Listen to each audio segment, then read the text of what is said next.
Here, the video that I'm about to show you is difficult to watch. Yo, get the out of here! Yo, get the out of here!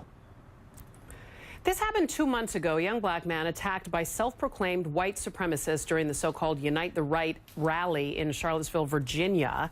In a really puzzling twist, that young man, pictured here, DeAndre Harris, now facing charges that he attacked a white supremacist at that rally. A hearing in the case was held this morning after Harris turned himself into police yesterday.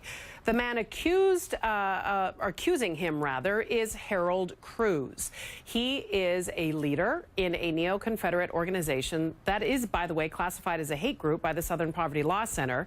DeAndre Harris's lawyer says his client was already in the hospital when Cruz was injured. S. Lee Merritt is DeAndre Harris's attorney, joins me now from our Dallas bureau. Thank you for making yourself available to me. Let me ask you how your client's doing, because I understand he was severely injured in that beating. Yeah, in the beating that occurred on August 12th, DeAndre himself suffered a severe laceration in his head from being hit with a metal pipe requiring 12 staples. He suffered some broken bones and some internal spinal injuries. But he was recovering well. The attack also took a mental toll on him, and he dealt with a great deal of anxiety, particularly around people. And he was starting to recover from that, especially because he had to leave Charlottesville just to get some peace of mind. This warrant, this baseless warrant, had him drugged back to the city where he felt really, really exposed, and it sort of caused him to regress a bit. But I'm confident that the charges will be dismissed, and hopefully he'll be back on the mend again soon. You are confident that this will be dismissed. I'll get to that in a second, because I want you to try and help us understand what this strikes all of us as just really bizarre. Your client, you say, was in the hospital when this guy who's accusing him of beating him says he was beaten.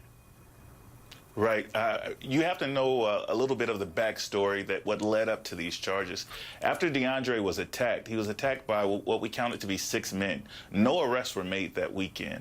And it didn't seem that law enforcement were interested in pursuing the men. So a group of internet sleuths, led by Sean King, began to find these men. And over the past month or two, they were able to identify 3. In fact, one was just arrested the day after the warrant was issued for DeAndre.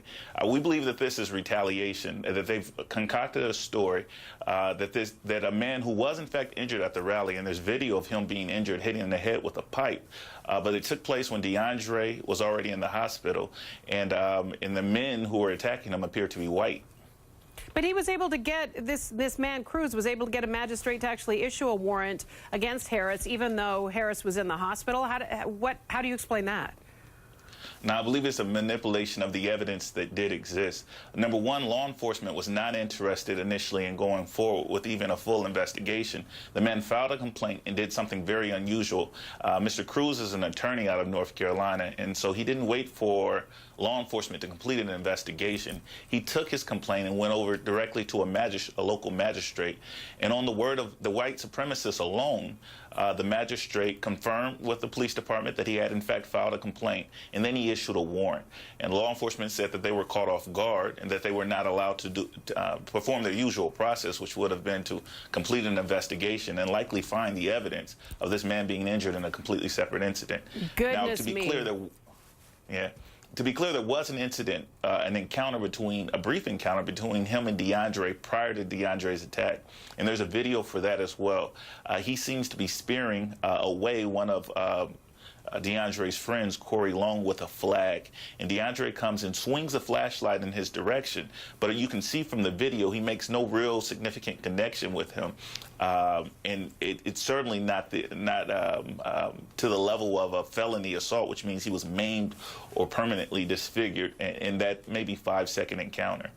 Sounds like this young man is very fortunate to have an attorney on his side to help him navigate through this. You're feeling confident?